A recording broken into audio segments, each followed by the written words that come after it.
Hello students, welcome to my YouTube channel learn with Navneet classes. आज हम class 10 का metal non metal continue करने जा रहे हैं। लास्ट 2 पार्ट्स में हमने फिजिकल एंड केमिकल प्रॉपर्टीज और बॉन्डिंग 2 टॉपिक्स हमने कवर कर लिए हैं।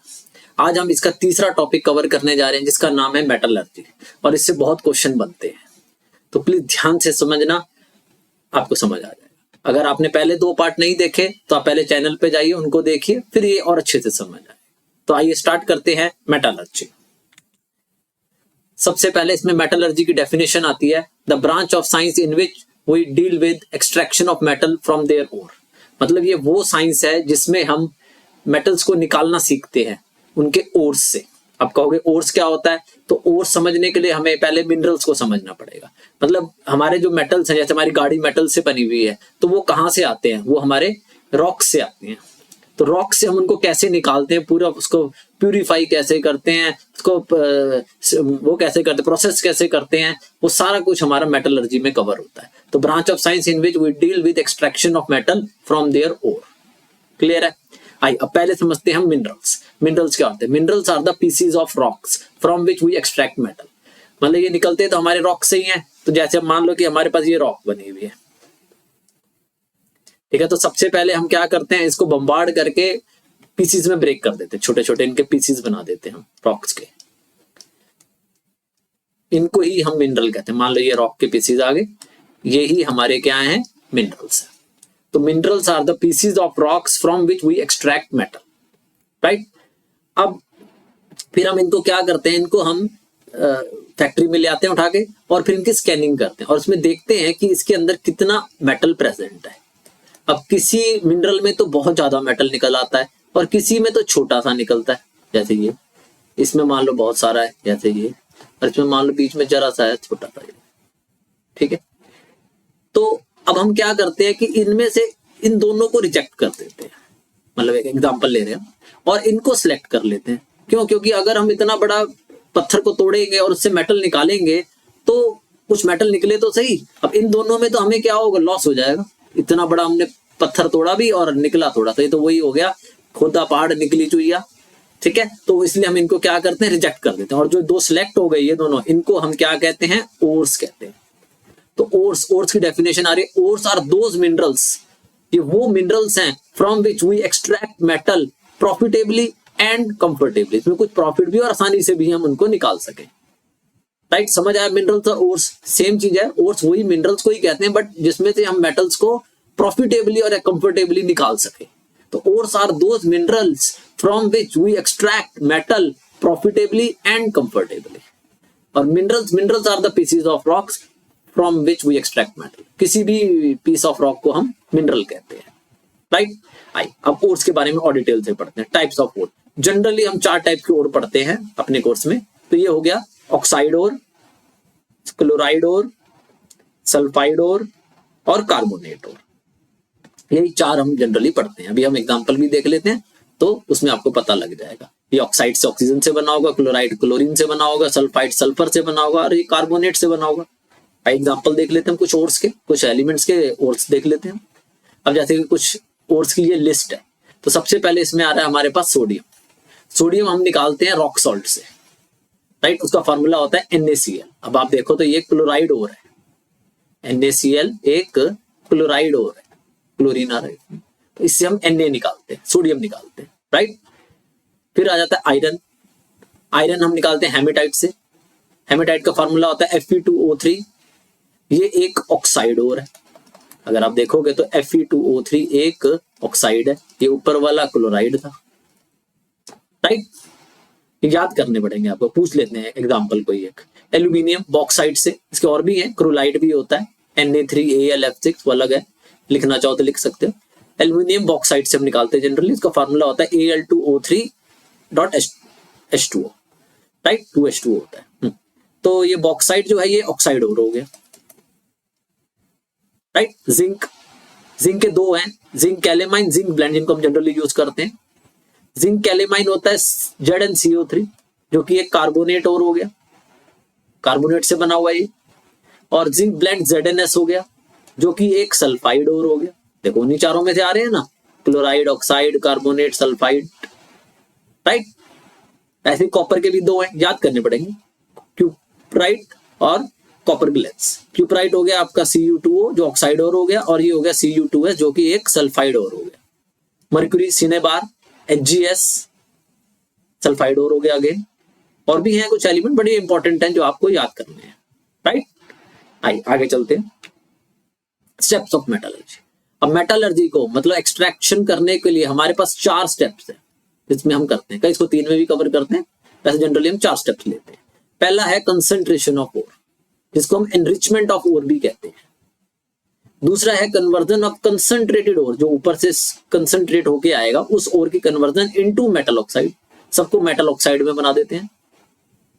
फिर हम ये ऑक्सीजन को रिमूव करते हैं और मेटल बना देते हैं। मेटल ऑक्साइड की ऑक्सीजन निकाल दो, मतलब उसकी रिडक्शन कर दो। रिडक्शन होती क्या आती है, आपने फर्स्ट चैप्टर में पढ़ा हुआ है, रिमूवल ऑफ ऑक्सीजन, उसी को रिडक्शन कहते हैं, reduction of metal oxide into metal. और चौथा प्रोसेस होता है रिफाइनिंग, मतलब प्यूरिफिकेशन। मेटल तो हमारा यहीं पे आ गया, पर उसकी प्यूरिफिकेशन रिफाइनिंग रह जाती है, वो हम चौथे स्टेप में कर देते हैं। क्लियर है? आइए अब एक एक करके थोड़ा सा इनको डिटेल में पढ़ते हैं। पहला आ रहा है आपका कंसंट्रेशन ऑफ ओर, मतलब the removal of gangue particle from an ore. कई इसको गैंग पढ़ते हैं, कई इसको गैंगू भी पढ़ते हैं, ठीक है, वैसे गैंग होता है, प्रोनाउंस कैसे करते हैं इसको हम, gangue. The removal of gangue particle from an ore is called concentration of ore. मतलब हम गैंग पार्टिकल को हटाते हैं, उसी प्रोसेस को हम क्या कहते हैं, कंसंट्रेशन ऑफ ओर। इसको अदर नेम भी है एनरिचमेंट ऑफ ओर भी कहते हैं। आई गैंग होता क्या है, the unwanted particle like clay particle, rock particle, sand particle, मतलब मिट्टी, ठीक है, बड़े बड़े पीसेस रॉक्स के हो गए या etcetera, present in an ore is called gangue, उसी को गैंग कहते हैं। तो इन गैंग को हटाने के लिए ही the removal of gangue particle is called concentration of ore. अब कैसे हटाते हैं, उसके कुछ मैंने मेथड्स लिखे हैं, ये जनरली पूछते नहीं है, लेकिन पता होने चाहिए हटाते कैसे हैं भाई इनको। जब तक आपको ये पता ही नहीं होगा तो समझ ही नहीं आएगा, तो थोड़ा सा समझने के लिए आप इस प्रोसेस को ध्यान रख सकते हो। जैसे पहला है हाइड्रोलिक वॉशिंग। इसमें क्या करते हैं, हम एक ऐसे स्लोप से पानी की स्लोप छोड़ते हैं और यहाँ पे मेटल को तोड़ के, जो हम पीसीज लाए हैं रॉक्स के, उनको तोड़ के पत्थर की तरह यहाँ पे बड़े बड़े यहाँ पे रख देते हैं और पीछे से पानी छोड़ते हैं। आगे यहाँ पे वायर गॉथ लगा रखी होती है ताकि मिट्टी निकल जाए, हल्की होती है मिट्टी और मेटल भारी होता है, वो यहीं रुक जाता है थोड़ा सा बह के। क्लियर है? इस तरह से हम क्या करते हैं, गैंग पार्टिकल्स को और ओर पार्टिकल को अलग कर लेते हैं। बट इसमें ध्यान रखना कि डेंसिटी का डिफरेंस होना जरूरी है, मतलब एक भारी और एक हल्का होना जरूरी है, नहीं तो दोनों ही बह जाएंगे या दोनों ही नहीं बहेंगे फिर तो, ठीक है, दोनों भारी होंगे तो इसलिए एक भारी और एक हल्का होना जरूरी है। क्लियर है? Next type number 2, froth flotation process. ये जनरली सल्फाइड ओर के लिए लगाते हैं फ्रोथ फ्लोटेशन। इसमें फ्रोथ का यूज करते हैं हम एक ऐसे करके जार ले लेते हैं, उसको पानी से भरते हैं और उसमें पाइन ऑयल डाल देते हैं ताकि झाग बन सके, और जो हमारे पीसीज हैं, जो रॉक्स है, उसको तोड़ के यहाँ पे छोटे छोटे पीसेस डाल देते हैं और इसके अंदर एयर को ब्लो करते हैं, ठीक है, ऐसे ब्लो करते हैं कि बबल्स बने और यहाँ पे झाग बन जाती है। और सल्फाइड ओर्स की प्रॉपर्टी होती है, सल्फाइड ओर्स की, वो ना फ्रोथ से स्टिक हो जाते हैं, तो वो से स्टिक होके ऊपर तैरने लग जाएंगे ओर पार्टिकल, जबकि गैंग पार्टिकल नीचे ही रह जाएंगे। ये गैंग पार्टिकल्स है, राइट। फिर हम एक नए टैंक में पानी, साफ पानी भर के ये जितनी भी फ्रोथ है इसको यहाँ पे ट्रांसफर कर देते हैं। जब फ्रोथ बैठ जाती है तो जो ओर पार्टिकल है वो नीचे ऑब्टेन हो जाते हैं। तो इस तरह से हम फ्रोथ फ्लोटेशन प्रोसेस को यूज करके सेपरेट कर लेते हैं। तीसरा है मैग्नेटिक सेपरेशन। जब फ्रोथ फ्लोटेशन लगता है हमारा सल्फाइड ओर के लिए, ये ध्यान रखना है। फिर है मैग्नेटिक सेपरेशन। मैग्नेटिक सेपरेशन जब लगता है जब मैग्नेटिक प्रॉपर्टीज का डिफरेंस हो दोनों में, ओर में और गैंग में। ये बना हुआ आप डायग्राम भी देख सकते हो, नहीं तो मैं यहाँ पे आपको बना के एक्सप्लेन कर देता हूँ। ऐसे दो कर व्हील्स से होते हैं इसके, एक के बीच में यहाँ पे मैग्नेट होती है और एक खाली होता है, और इसके ऊपर एक बेल्ट घूमती है ऐसे करके मोटी सी, राइट। हम एक उससे उसके ऊपर हम क्या करते हैं, इसके पीसीस को गिरा देते हैं, पीस, ठीक है। तो जैसे ही आगे जाती है तो जो ओर पार्टिकल जो मैग्नेटिक है वो उस मैग्नेट से स्टिक हो जाता है, चिपक जाता है और गिरता नहीं है। और जबकि गैंग पार्टिकल जो नॉन मैग्नेटिक है तो वो तो जैसे ही घूमेगा यहाँ गिर जाएगी, और जो मेटल है जब ये मैग्नेट का वो खत्म होएगा असर तो ये यहाँ पे गिर जाएगी। In this way they makes a separate heap, मतलब ढेरी, अलग अलग ढेरी बना लेते हैं। आप देख सकते हैं यहाँ पे दो हमने अलग अलग कंटेनर रखे हुए हैं, राइट। एक में नॉन मैग्नेटिक पार्टिकल्स आ गए और एक में मैग्नेटिक पार्टिकल्स आ गए। तो इस तरह से हम दोनों को सेपरेट कर लेते हैं by a process of magnetic separation. Next आ जाइए केमिकल सेपरेशन। केमिकल सेपरेशन तब लगती है जब केमिकल प्रॉपर्टीज का डिफरेंस हो दोनों में, मतलब एक कोई केमिकल से रिएक्ट हो जाए और एक केमिकल से रिएक्ट ना हो, तो उस टाइम पे हम क्या करते हैं, केमिकल सेपरेशन लगाते हैं। क्लियर है? तो ये कुछ मेथड है, शायद आपसे पूछे ना जाए, बट नॉलेज के लिए अच्छे हैं, आप समझ सकते हो। नेक्स्ट आइए, नंबर 2, कन्वर्जन ऑफ स्टेप 2 है ये, conversion of concentrated ore into metal oxide. अब हमें जो ओर साफ हो गया, जिससे हमने गैंग हटा दिया, कंसंट्रेटेड ओर है वो, एनरिचमेंट ओर है वो, एनरिच्ड ओर, उसको हमें मेटल ऑक्साइड बनाना है। इसके लिए हमारे पास दो रास्ते होते हैं, one is calcination, other is roasting. ये इंपॉर्टेंट है, इसके ऊपर जरूर पूछेंगे वो आपसे, right. Calcination, strong heating of concentrated ore in absence of oxygen, ये एब्सेंस में करते हैं। जनरली हम तब करते हैं जब हमारे ओर के अंदर पहले से ऑक्सीजन प्रेजेंट हो, तो हमें ऑक्सीजन देने की जरूरत नहीं है, बस इसको स्ट्रॉन्ग हीट कर दो, ये मेटल ऑक्साइड बन जाता है। जैसे ZnCO3 ZnO plus CO2 plate हो गया, तो ऑक्साइड बन गया हमारा मेटल ऑक्साइड। एग्जाम्पल और लेना चाहो तो CaCO3 को भी हम ऐसे करते हैं, on heating give CaO plus CO2। तो ये कैल्सिनेशन है, ये होता है एब्सेंस ऑफ ऑक्सीजन में, इसमें हमें ऑक्सीजन नहीं देनी, ऑक्सीजन पहले से हो गई उसके पास, right. Roasting, roasting the strong heating of concentrated ore in presence of oxygen, ये प्रेजेंस में करते हैं ऑफ ऑक्सीजन, राइट। हमें ऑक्सीजन देनी पड़ेगी, मतलब ऑक्सीजन पहले से उसके पास अवेलेबल नहीं है। जैसे इसमें एग्जांपल है ZnS plus O2 give ZnO plus SO2।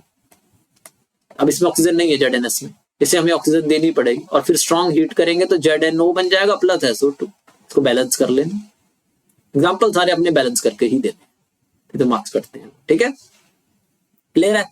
तो roasting, strong heating in presence of oxygen, तो कंफ्यूज नहीं होना है। जनरली बच्चे उल्टा लिखाते हैं कि इसको प्रेजेंस कराते हैं और इसको एब्सेंस कराते हैं, तो उसको याद रखने का तरीका है रोस्टिंग। रोस्टिंग आप देखते हो रोड साइड पे पनीर रोस्टेड हो रहा होता है या चिकन रोस्ट हो रहा होता है, तो जो रोस्टिंग होती है वो प्रेजेंस ऑफ ऑक्सीजन में होती है, ध्यान रखना, वहां से आपको थोड़ा आइडिया रहेगा रोस्टिंग हो रही है, वो भी रोस्टिंग ही है, राइट। तो roasting is the process of strong heating in presence of oxygen.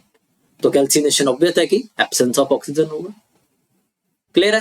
Next आइए, फिर थर्ड प्रोसेस है, अब हमें ऑक्साइड तो बन गया मेटल ऑक्साइड, उसकी ऑक्सीजन को हटाना है हमें और मेटल बनाना है। तो जब ऑक्सीजन हटाते हैं, रिमूवल ऑफ ऑक्सीजन, उसको क्या कहते हैं हम, रिडक्शन। रिडक्शन हमने फर्स्ट चैप्टर में पढ़ी हुई है, रिमूवल ऑफ ऑक्सीजन, राइट। अब इसको करने के हमारे पास 4 मेथड है, ये डिपेंड करते हैं रिएक्टिविटी सीरीज पे।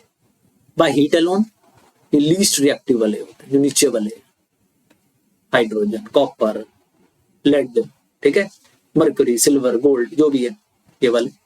कार्बन, ये मॉडरेट रिएक्टिव है, ये भी मॉडरेट है, एल्युमिनियम वाले भी। और ये तो हाईली रिएक्टिव वाले हैं, जो इनके लिए हम क्या करते हैं, इलेक्ट्रोलाइटिक रिडक्शन। बेसिकली कुछ तो हीट से ही मान जाते हैं, हल्का सा हीट करो वो छोड़ देते हैं ऑक्सीजन को। कई कहते हैं नहीं जी हमें कुछ चाहिए, तो हम उनको क्या करते हैं, कार्बन दे देते हैं, लो भाई कार्बन से कर लो, मतलब रिड्यूसिंग एजेंट है carbon, act as carbon and aluminium act as reducing agent. तो कुछ तो कार्बन से मान जाते हैं, कई नहीं मानते, कई कहते हैं काला है जी, नहीं, तो हम इसको कहते हैं ले भाई गोरा ले ले, एल्युमिनियम ले ले। कई एल्युमिनियम से भी नहीं मानते, जैसे कि एल्युमिनियम खुद, एल्युमिनियम कहता मैं क्या करूँ एल्युमिनियम का, एल्युमिनियम ऑक्साइड को जब हम रिड्यूस करना चाहते कहता मैं तो खुद एल्युमिनियम। तो ऐसे वाले के लिए फिर हमारे पास लास्ट एक ही प्रोसेस रह जाता है, क्या, इलेक्ट्रोलाइटिक रिडक्शन। करंट दे दो, छोड़ देता है अपने, ये इसके लिए तो हर कोई छोड़ देगा इसमें। तो हम जो नहीं हाईली रिएक्टिव, जो ऊपर वाले जो नहीं मानते, उनके लिए हम क्या करते हैं, इलेक्ट्रोलाइटिक रिडक्शन। जैसे चोर के लिए 3rd डिग्री टॉर्चर अप्लाई करा जाता है ना, करंट देख, वैसे सेम, राइट। मजाक, आइए देखते हैं, तो एक एक एग्जांपल ले लेते हैं। जैसे बाय हीट अलोन, इसमें लीस्ट रिएक्टिव वाले आ जाएंगे। इसमें मरकरी लिया हुआ है हमने, मरकरी HgO मेटल ऑक्साइड हो गया। जैसे ही आप इसको हीट करोगे, जस्ट हीट करोगे, तो Hg और O2 दोनों अलग अलग हो जाएंगे, आसानी से हो जाएंगे। फिर रिड्यूसिंग एजेंट लिया हमने कार्बन, इसमें जिंक ऑक्साइड का एग्जांपल लिया हुआ है हमने। जिंक ऑक्साइड में जैसे ही आप कार्बन दोगे इसको, तो Zn प्लस कार्बन मोनोऑक्साइड अलग हो जाएगा, बैलेंस है, राइट। ऊपर वाली आप बैलेंस कर लेना, इसके आगे 2 आ जाएगा, इसके आगे 2 आ जाएगा, राइट। ऐसी नीचे वाली, ये इंपॉर्टेंट है, एल्युमिनियम वाली, इसमें आता है आपका Fe2O3 प्लस Al, इसमें हमने Al दिया रिड्यूसिंग एजेंट, तो ये बन जाएगा, इसको रिप्लेस कर देगा Al2O3 प्लस Fe।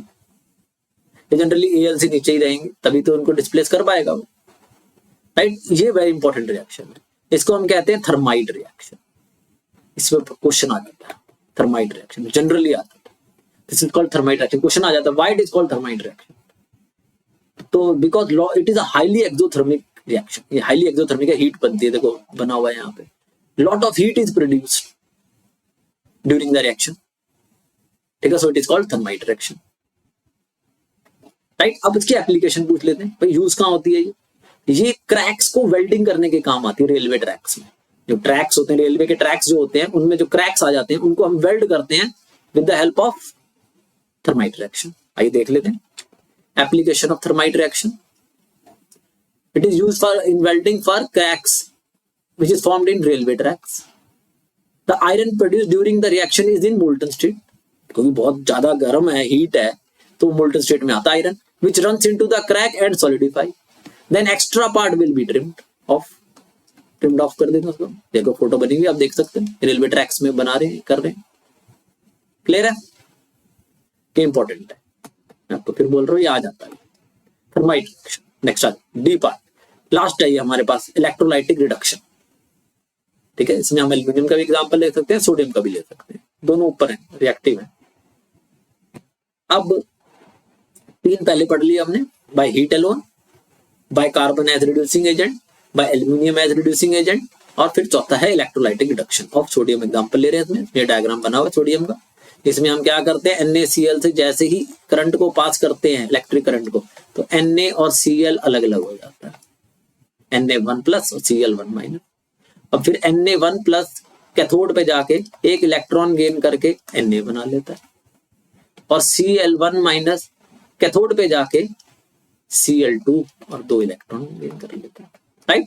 ये रिएक्शन लिखी हुई है, पूछ लेते हैं, ये वहां मेंशन कर देना, थोड़ा एक्सप्लेन कर देना, डायग्राम बना देना, क्लियर है, चारों प्रोसेस क्लियर है, ये है रिडक्शन के। नेक्स्ट आइए, लास्ट रह गया, अब मेटल आ गया हमारे पास, प्योर मेटल आ गया, जैसे यहाँ सोडियम आ गया, तो अब रह गया रिफाइनिंग, मतलब purification. Fourth, refining, the purification of impure metal is called refining. जो इम्प्योर मेटल है, अभी भी इसमें कुछ इम्प्योरिटीज होती है, उसको प्यूरिफाई करना इज कॉल्ड रिफाइनिंग, राइट। अब हमारे कोर्स में इलेक्ट्रोलाइटिक रिफाइनिंग ऑफ कॉपर है, इसका डायग्राम भी है, एक्सप्लेन करना भी है। आइए, तो ये डायग्राम में हम क्या करते हैं, एक इलेक्ट्रोलाइटिक सेल ले लेते हैं, उसमें एक एनोड बनाते हैं, एनोड जो पॉजिटिव टर्मिनल से जुड़ता है, बैटरी के जो पॉजिटिव बड़े वाले डंडे से जुड़ता है उसको कहते हैं हम एनोड, और एक लेते हैं हम कैथोड, कैथोड पतली लेते हैं और एनोड मोटी लेते हैं। ये एनोड है, वैसे बना हुआ डायग्राम देख सकते हो, ये कैथोड है, जो कैथोड होती है ये प्योर कॉपर की लेते हैं, मतलब पहले से ही ये प्यूरिफाई हो रखा, और ये एनोड जो है ये इम्प्योर कॉपर की, इसको हमें प्यूरिफाई करना है उसकी लेते हैं, और जो इसके अंदर सोल्यूशन डालते हैं इसको हम इलेक्ट्रोलाइट कहते हैं, वो भी कॉपर का ही होता है, copper sulphate solution CuSO4, right. वो एसिडिफाइड होता है, एसिडिफाइड इसलिए कहता है गुड कंडक्टर बन सके, राइट। तो इस तरह का हम एक इलेक्ट्रोलाइटिक सेल ले लेते हैं, यहाँ पे मड आती है, एनोड मड कहते हैं, बना देंगे। आइए अभी रिएक्शन पढ़ते हैं, उसे पता लग जाएगा। तो हमने एनोड बनाई है किसकी, इम्प्योर कॉपर की, देख सकते हो मोटी है, जैसी रिएक्शन होगी तो ये पतली हो जाएगी और वो वाली मोटी हो जाएगी, मतलब इधर से कॉपर निकल के उधर ट्रांसफर हो जाएगा। कैथोड जो लेते हैं वो प्योर कॉपर की, और जो सोल्यूशन लेते हैं वो भी हम कॉपर सल्फेट सोल्यूशन लेते हैं जो कि एसिडिफाइड होता है। पूछ ले तो आप लिख सकते हो to make it good conductor, right. Acidified क्यों लेते हैं, next explain. As the current is pass through the solution, जैसे ही करंट पास करता है, first copper at anode loses electron. अगर आप पीछे डायग्राम में देखोगे तो जो ये कॉपर है ये वाली, यहाँ पे कॉपर जो है सबसे पहले लूज करता है इलेक्ट्रॉन, और यहाँ पे Cu2 प्लस बना के नीचे गिर जाता है, राइट। फिर and form copper ion and falls into the solution. Than copper sulphate solution split into copper ion, जो नीचे कॉपर सॉल्यूशन है CuSO4, वो करंट आने से दो पार्ट में स्प्लिट हो जाता है, CuSO4 Cu2 प्लस और SO4 2 माइनस, SO4 2 माइनस, ये नीचे लिखी हुई रिएक्शन देख सकते हैं। ये इलेक्ट्रोलाइट में होती है। फिर ये होती है नंबर 2 पे, फिर जो ये कॉपर है ये 2 इलेक्ट्रॉन गेन करता है, Cu2 प्लस जो इसका ये वाला है, ये वाला, इसमें 2 इलेक्ट्रॉन गेन करके ये किस पे स्टिक हो जाता है, कॉपर बन के कैथोड पे स्टिक हो जाता है। And finally copper ion at cathode gains electron and form pure copper metal and stick and cathode. In this way anode size decreases and cathode size increases. Anode पतली होती जाती है, cathode मोटी होती जाती है. And impurity get collected at the bottom of anode. और वहां पे इकट्ठी हो जाती है impurity, जिसको हम क्या कहते हैं, एनोड मड भी कहते हैं. देखना चाहो दोबारा देख सकते हैं. ये एनोड मड, ये मोटी है, ये धीरे धीरे पतली होती जाएगी, ये पतली है, धीरे धीरे मोटी होती जाएगी. ठीक है, तो ये डायग्राम बनाना है आपको. ये तीनों के नाम लिखने कि एनोड किसकी बनती है, कैथोड किसकी बनती है और इलेक्ट्रोलाइट कौन सा लेते हैं हम. फिर इसको एक्सप्लेन करना है अपने वर्ड्स में और फिर रिएक्शंस लिखने तीनों. कैथोड पे कौन सी होती है, एनोड पे कौन सी होती है और इलेक्ट्रोलाइट पे कौन सी होती है. राइट, ये आ जाता है, बड़े मार्क्स में आ जाता है, 3 नंबर में आ जाएगा. राइट, नेक्स्ट आई तो फ्लो डायग्राम. यहाँ पे मेटलर्जी खत्म होती है बट इसका फ्लो डायग्राम ये वेरी इंपॉर्टेंट है. इससे काफी कुछ आपको क्लियर हो जाएगा. एक बार बना के दिखाया तो मैं आपको. सबसे पहले ओर होता है जिसकी हम कंसंट्रेशन करते हैं, कंसंट्रेशन ऑफ ओर, मतलब गैंग पार्टिकल पढ़ रहा है. इसके बाद 3 रास्ते डिवाइड हो जाते हैं हमारे सामने. पहला हाईली रिएक्टिव मेटल, फिर होता है मॉडरेट रिएक्टिव मेटल और फिर होता है लीस्ट रिएक्टिव मेटल.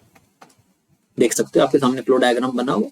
हाईली वालों को सिर्फ हमें इलेक्ट्रोलाइज करना होगा, इलेक्ट्रोलाइसिस करनी होती है बस, और हमारे को प्योर मेटल ऑब्टेन हो जाता है सीधा इलेक्ट्रोलाइसिस. जैसे हमने NaCl का एग्जांपल लिया पीछे, सिर्फ इलेक्ट्रोलाइसिस कर दो, इसकी कंसंट्रेशन करने के बाद सीधा आपको प्योर मेटल मिल जाएगा. ये बना आप देख सकते हैं. राइट, मॉडरेट रिएक्टिव 2 पार्ट में डिवाइड हो जाते हैं. यहाँ से एक होता है कार्बोनेट और, या फिर दूसरा होता है सल्फाइड और. अगर कार्बोनेट और है तो उसकी तो होएगी आपकी कैल्सिनेशन, और अगर सल्फाइड हो रहा है तो उसकी होगी रोस्टिंग. मतलब एक होगा प्रेजेंस ऑफ ऑक्सीजन में, एक होगा एब्सेंस ऑफ एब्सेंस वाला. दोनों ही केसेस में हमें मेटल ऑक्साइड मिल जाता है. MO लिख रहा हूं, मेटल ऑक्साइड. ठीक है, फिर हम इसकी करते हैं रिडक्शन, मतलब ऑक्सीजन हटाना हमें, रिडक्शन बाय कार्बन और एल्यूमिनियम, कुछ भी लगा सकते हैं, तो हमें मिल जाएगा इम्प्योर मेटल. फिर हम उसकी रिफाइनिंग करेंगे तो हमें मिल जाएगा प्योर मेटल. क्लियर है, बना हुआ है, आप देख सकते हो. वही चीज मैं एक्सप्लेन कर रहा हूं. और जो लीस्ट रिएक्टिव, इनका एक ही केस होता है, सल्फाइड और.